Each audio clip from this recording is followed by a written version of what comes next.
Assalamualaikum warahmatullahi wabarakatuh.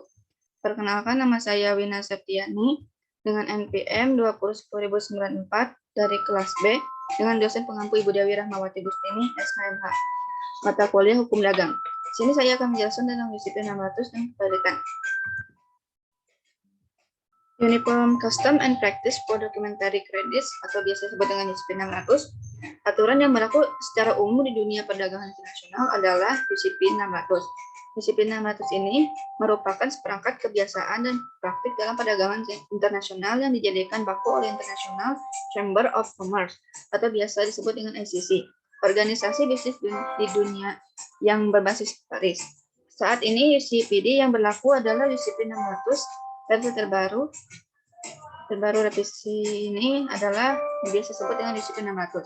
Adapun disiplin 600 ini adalah versi terakhir untuk pedoman umum internasional best practice transaksi letter of credit yang diterbitkan oleh ICC. Disiplin 600 berlaku efektif sejak 1 Juli 2007 menggantikan pedoman sebelumnya. Sejak tanggal 1 Juli 2007. Sejak tanggal tersebut diharapkan semua bank yang menerbitkan letter of credit ini baru mengacu pada disiplin 600. Disiplin 600 tersebut terdiri dari 39 artikel atau pasal mengenai aturan perdagangan internasional. Bank sebagai perantara memberikan instrumen letter of credit untuk memenuhi kebutuhan importir dalam melakukan transaksi jual beli. Disiplin 600 menjadi ketentuan yang mengikat semua pihak yang terlibat dalam letter of credit kecuali jika letter of credit menyatakan dengan tegas bahwa letter of credit tidak mengacu pada UCP 600, termasuk bank syariah di sini. Keterlibatannya dalam perdagangan internasional juga perlu mematuhi aturan yang tertera di UCP 600 yang memang merupakan aturan konvensional. UCP 600 ini dianggap sebagai aturan yang paling lengkap untuk perdagangan internasional, namun sebagai seorang muslim tentu sebaiknya kita harus menelaah secara mendalam karena UCP ini adalah aturan konvensional. Sehubungan dengan hal tersebut, perlu penelitian untuk mengetahui artikel-artikel apa saja dalam disiplin 600 yang sesuai dengan prinsip syariah dan yang bertentangan dengan prinsip syariah. Menurut hasil Trade Finance Global Survey, penggunaan instrumen letter of credit masih berkisaran 40% dari total transaksi global dalam perdagangan internasional. Mayoritas pembukaan letter of credit tunduk pada versi terakhir UCP, yaitu UCP 600. UCP 600 telah diterima secara luas sebagai aturan internasional untuk letter of credit dan merupakan aturan perdagangan yang paling sukses yang pernah dibuat. Terlihat bahwa UCP 600 ini lebih mudah dicerna sehingga mudah diaplikasikan. Ada beberapa hal yang dianggap menarik bagi pengusaha di Indonesia. Sekarang dimungkinkan untuk melakukan pembiayaan transaksi deferred payment letter of credit. Sementara banyak eksportir di Indonesia yang menerima letter of credit dari luar negeri dan sulit melakukan pembiayaan. Di UCP 600 ini dimungkinkan dan kita juga sedang berjuang di forum-forum agar deferred payment letter of credit dapat dibiayai oleh bank. Nah, dengan ketentuan-ketentuan yang kita anggap memberikan keuntungan, kita harap para eksportir Indonesia ini dapat menghindarkan diri dari kesalahan atau dispute di kemudian hari dalam perdagangan. UCP ini menganut dua prinsip dasar letter of credit, yaitu prinsip independensi letter of credit terhadap kontrak dasar dan kontrak lainnya, dan prinsip bahwa bank hanya berurusan dengan dokumen, tidak dengan barang atau jasa. Prinsip independensi yaitu prinsip memisahkan kontrak dasarnya, yaitu kontrak penjualan, dengan permintaan penerbitan letter of credit. Yang kedua, ada prinsip bahwa bank hanya berurusan dengan dokumen, membuktikan bahwa realisasi pembayaran letter of credit hanya berkaitan dengan dokumen-dokumen yang dipersyaratkan dalam letter of credit, tidak dengan barang atau jasa. Kaitan UCP, letter of credit, dan Incoterm. Adapun UCP 600 adalah seperangkat ketentuan yang berlaku terhadap setiap documentary credit, termasuk hingga perluasan terhadap mana UCP boleh berlaku. Setiap standby letter of credit, bila tax credit mengindikasikan secara tegas bahwa kredit tunduk pada UCP ini. UCP mengikat kepada semua pihak kecuali dengan tegas dimodifikasi atau tidak diberlakukan oleh kredit. Standby letter of credit yang dimaksud dalam definisi UCP 600 di atas adalah setiap perjanjian tanpa memandang apapun namanya atau uraiannya di mana suatu bank bertindak atas permintaan dan instruksi sebagai nasabahnya. Lalu di sini Incoterm itu merupakan suatu kesatuan sistem yang mana tujuannya agar perdagangan internasional bisa dilaksanakan dengan lancar tanpa adanya kendala yang akbar pada prosesnya. Hal ini sebagaimana adanya pada Incoterm yang mengatur tentang istilah-istilah, jadi komunikasi yang dilakukan penjual dan pembeli dapat berjalan baik. Kita mengatur hak dan kewajiban mereka. Lalu letter of credit sendiri merupakan jaminan tertulis dari sebuah bank kepada seller atas permintaan survei untuk melakukan pembayaran, yaitu membayar, mengakses atau menegosiasi wesel sampai dengan sejumlah uang tertentu yang telah ditetapkan sebelumnya atas dokumen-dokumen yang disyaratkan dalam suatu jangka waktu tertentu. Kaitan antara ketiganya yaitu ketiganya merupakan suatu kesatuan sistem yang bertujuan agar perdagangan internasional ini dapat berjalan dengan lancar. Hal ini sebagaimana Incoterm yang mengatur istilah-istilah agar komunikasi antar penjual dan pembeli dapat berjalan baik serta mengatur mengenai hak dan kewajiban mereka. Lalu, letter of credit yang merupakan salah satu cara pembayaran perdagangan internasional yang memungkinkan agar eksportir dapat langsung menerima pembayaran tanpa harus menunggu dulu berita dari luar negeri yang diterbitkan atas permintaan importir untuk melakukan pembayaran atas dokumen ekspor impor yang dikirimkan oleh eksportir yang mana penerbitan dan penggunaan letter of credit ini diatur dalam UCP. Lalu kita akan membahas materi yang kedua yaitu kepailitan. Hukum kepailitan sendiri adalah segala peraturan yang diterapkan dalam cita umum atas semua kekayaan debitur yang mengalami pailit atau bangkrut yang pengurusannya dan pemberesannya dilakukan oleh kurator di bawah pengawasan hakim pengawas. Kepailitan sendiri adalah suatu kondisi atau keadaan ketika pihak yang berhutang debitur yakni seorang atau badan usaha tidak dapat menyelesaikan pembayaran terhadap utang yang diberikan dari pihak pemberi utang atau kreditur. Sejarah hukum kepailitan. Pada abad ke-16 di Italia, istilah bankarota berarti meja patah yang merupakan simbol dari peminjam yang insolven atau tidak mampu membayar atau bangkrut. Keadaan tersebut dalam hukum Belanda disebut dengan faillissement atau kebangkrutan. Awalnya hukum tentang keadaan failit itu diatur dalam Wetboek van Hofhandel dan Reglement of the RP 184752 BSD 184963 hukum acara perdata. Akan tetapi peraturan ini tidak efektif diterapkan dalam kegiatan perdagangan. Bagi pedagang, kedua peraturan ini berlaku untuk orang bukan pedagang. Maka diterbitlah Faillissement Verordening, peraturan kepailitan dengan Stadblad. Dan Stadblad ini peraturan kepailitan ini mulai berlaku pada tanggal 1 November 1966 dan selanjutnya sejak saat itu tidak berlaku lagi ketentuan-ketentuan dalam beberapa peraturan perundang-undangan termasuk di dalam seluruh buku ketiga Kitab Undang-Undang Hukum Dagang beserta beberapa peraturan yang sebelumnya diadakan untuk itu. Pada umumnya perusahaan dapat masuk ke jurang failit dapat dipengaruhi oleh banyak faktor antara lain sebagai berikut. Ketidakmampuan pemilik perusahaan dalam pengelola perusahaan menjadi suatu hal yang sangat fatal dapat membawa perusahaan ke jurang kepailitan. Pada umumnya bagi perusahaan baru cenderung kurang hati-hati dalam mengelola perusahaan, sedangkan bagi perusahaan lama sulit menangkap permintaan konsumen. Kedua, kurangnya kepekaan terhadap kebutuhan konsumen dan juga kurang mengamati gerakan pesaing juga dapat membuat perusahaan pailit, sebab perusahaan menjadi kurang kompetitif dan tertinggal jauh sebab tidak mampu bersaing dengan perusahaan lainnya. 3. Berhenti melakukan suatu inovasi. Perkembangan teknologi informasi saat ini sangat cepat dan dapat muncul kapan saja sesuai dengan kondisi masyarakat pada saat itu. Dan apabila perusahaan tidak melakukan inovasi terhadap barang atau produknya, maka akan ditinggalkan sebab sudah tidak sesuai dan tidak relevan dengan permintaan konsumen. Pengusaha tidak boleh berhenti berinovasi agar tetap eksis dan juga tidak terkena pailit demi kelangsungan usahanya.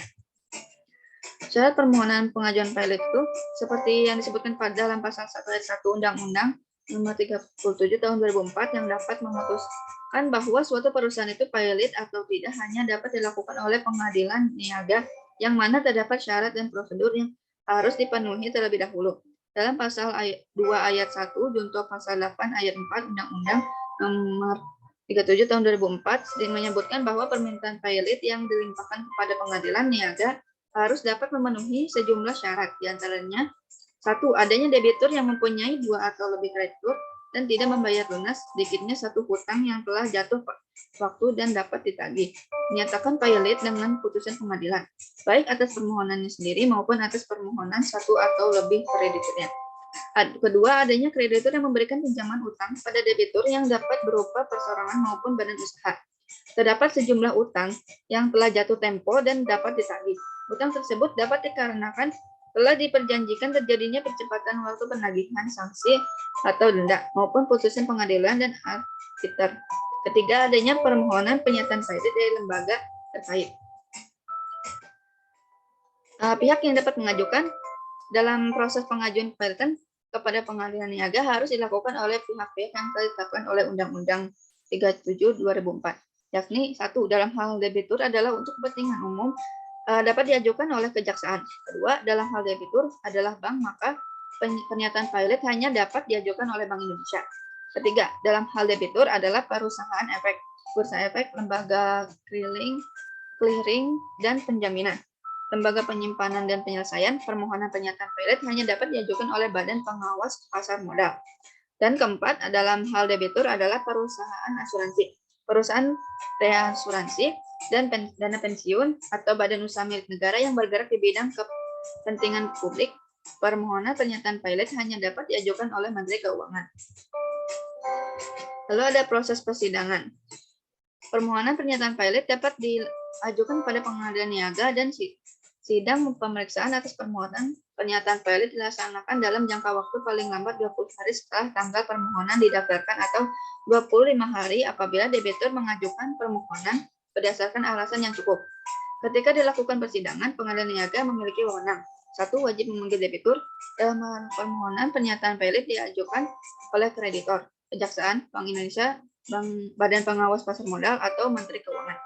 Kedua, dapat memanggil kreditur. Dalam hal permohonan pernyataan pilot diajukan oleh debitur dan terdapat keraguan bahwa persyaratan untuk dinyatakan pilot sebagaimana dimaksud dalam pasal 2 ayat 1 telah terpenuhi.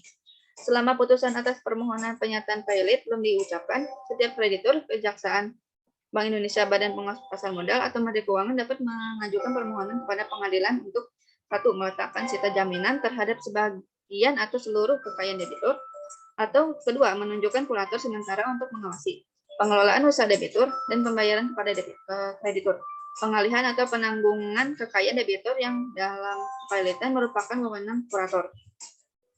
Upaya hukum yang dapat diajukan terhadap putusan atas permohonan pernyataan pilot adalah kasasi ke Mahkamah Agung yang diajukan paling lambat 8 hari setelah tanggal putusan yang dimohonkan kasasi diucapkan. Ketentuan mengenai pengajuan upaya hukum kasasi ini tercantum dalam pasal 11 dan pasal 12 Undang-Undang 37 2004. Yaitu 1. Diajukan paling lambat 8 hari setelah tanggal putusan mencabut pilot diucapkan. Kedua, permohonan didaftarkan kepada panitera pengadilan yang telah memutus permohonan pernyataan pilot. Dan yang ketiga, pemohon kasasi wajib menyampaikan kepada panitera pengadilan memori kasasi pada tanggal permohonan kasasi didaftarkan. Selain mengajukan permohonan pilot, Undang-Undang Nomor 37 Tahun 2004 ini memberikan ruang bagi debitur dengan mengajukan PKPU demi menunda penetapan kepilotan sekaligus melaksanakan restrukturisasi yang mana langkah ini dapat memberikan kesempatan untuk mengajukan rencana pendamaian. Misalkan membayar secara sebagian atau penuh kepada kreditur. Menurut yang tercantum dalam pasal 222 sampai pasal 294 Undang-Undang 37 2004, waktu PKPU dapat diajukan dalam akibat hukumnya adalah 1. Sebelum permohonan pilot didaftarkan, pihak debitur mengajukan PKPU. Apabila PKPU diajukan pada debitur sebelum permohonan pilot, maka dengan PKPU permohonan pilot tidak dapat diajukan. Dan apabila terdapat permohonan pilot, PKPU dapat diajukan pada saat dilakukannya pemeriksaan oleh pengadilan niaga. Maka pemeriksaan permohonan tersebut harus dihentikan. Perbedaan pilot dan bangkrut.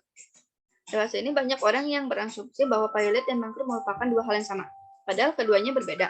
Dilihat secara bahasa menurut Kamus Besar Bahasa Indonesia, bangkrut atau gulung tikar adalah kondisi saat menderita kerugian besar yang membuat kondisi keuangan tidak sehat dan memaksa perusahaan berhenti beroperasi. Lazimnya perbedaan antara keduanya dilihat pada kondisi keuangan perusahaan. Meskipun perusahaan telah dinyatakan pilot oleh pengadilan niaga, belum tentu memiliki kondisi keuangan yang buruk. Sebab dalam banyak kasus perusahaan yang dinyatakan pilot kondisi keuangan masih sehat dan beroperasi normal. Sedangkan perusahaan yang dinyatakan bangkrut sudah pasti memiliki keadaan keuangan yang tidak sehat, sehingga tidak dapat menjalankan perusahaan. Meskipun status pilot dapat berujung dengan kebangkrutan apabila aset perusahaan tersebut tidak cukup dalam membayar kewajiban, artinya perusahaan yang ditetapkan pilot tidak lagi mempunyai aset perusahaan dan tidak dapat lagi melakukan kegiatan operasi. Hal tersebut berujung pada bangkrut. Akibat hukum kepilotan, dengan ditetapkannya putusan pernyataan pilot, maka sejak dibacakannya putusan pilot, debitur kehilangan haknya untuk menguasai dan mengurus kekayaan yang termasuk dalam harta pilot. Namun pasal 22 Undang-Undang 37 2004 terdapat sejumlah harta yang dikecualikan jika tidak termasuk dalam harta pilot. Antara lain 1. Benda, termasuk hewan yang benar-benar dibutuhkan oleh debitur sehubungan dengan pekerjaannya, perlengkapannya, alat-alat medis, dan dipergunakan untuk kesehatan, tempat tidur, dan perlengkapan yang dipergunakan oleh debitur dan keluarganya, dan bahan makanan untuk 30 hari bagi debitur dan keluarganya yang terdapat di tempat itu. Kedua, segala sesuatu yang perlu debitur dari pekerjaannya sendiri sebagai penggajian dari suatu jabatan atau jasa, sebagai upah, pensiun, uang tunggu atau uang tunjangan sejauh yang ditentukan oleh hakim pengawas. Yang ketiga, uang yang diberikan kepada debitur untuk memenuhi suatu kewajiban memberi nafkah menurut undang-undang. Kepengurusan harta kekayaan ini beralih kepada kurator dengan pengawasan oleh hakim pengawas, sehingga segala hal yang mempengaruhi harta kredit tersebut harus dilakukan dengan persetujuan kurator. Nah, ketika ada pertanyaan apakah PKPU merupakan cara yang paling efektif, misalnya untuk mencegah kepilotan, sebetulnya sebelum satu intuisi atau satu pengusahaan untuk satu entity dinyatakan pilot, tentu ada step-step dulu yang biasanya kreditur itu atau pihak yang memiliki piutang itu pasti akan mendatangi pihak debitur atau orang yang berutang. Biasa ada tagihan dulu, lalu ada pemberitahuan penagihan surat, satu surat kedua, sesudah tidak ada tanggapan, kemudian biasanya ada delegasi layak yang ada yang ditugaskan untuk mendatangi secara ngobrol baik-baik, lalu mencari jalan keluar, musyawarah untuk mencapai mufakat. Nah, lalu bisa dilakukan mediasi dulu sebetulnya, perjanjian yang pihak untuk mengambil jalan keluar dari permasalahan. Ketika sudah ditemukan jalan keluarnya, maka ditemukan titik temu memang kemudian biasa kreditur mengajukan untuk adanya kepilotan itu. Tapi harus juga hati-hati si kreditur atau orang yang menghutang. Juga jangan sampai ketika debitur tersebut dinyatakan pilot justru tidak mendapat apa-apa gitu. Malah kemudian harta atau aset-aset yang dipilotkan itu, ya aset-aset si debiturnya itu malah dibayarkan ke kreditur lain. Nah, itu juga bisa terjadi karena belum tentu si debitur itu hanya berutang kepada biasa saja kepada si debitur itu adalah orang yang utang diberi utang ke banyak pihak tapi dinyatakan pilot. Dikumpulkan semua debitur dan kreditur yang bisa jadi mungkin si orang tersebut malah jadi kesepian gitu.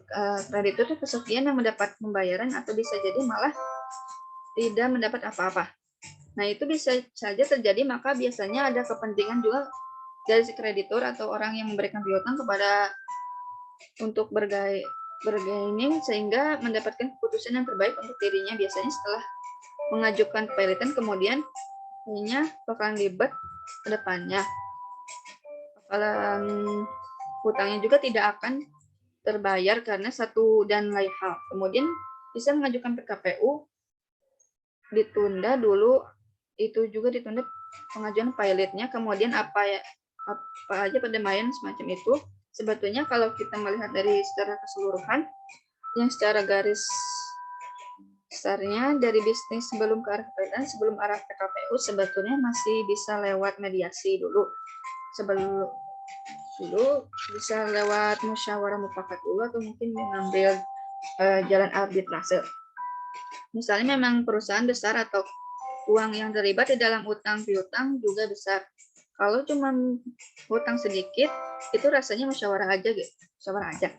Karena kalau udah lari ke arbitrase itu lari ke pengadilan. Ya, habis dia juga untuk bayar ini itu. Demikian kalau kita berbicara masalah bisnis, kita akan berbicara masalah reputasi. Emang satu perusahaan atau bisnis sudah tercoreng, namanya sudah pernah dinyatakan pilot, sudah pernah tersebar bahwa dia juga bangkrut, memang akan susah untuk bangkit kembali. Relasi bisnisnya gitu, bisnisnya mungkin itu saja tambahan dari saya. Sekian, terima kasih. Mohon maaf apabila ada banyak kesalahan kata. Mohon dimaklum. Terima kasih atas perhatiannya. Wassalamualaikum warahmatullahi wabarakatuh.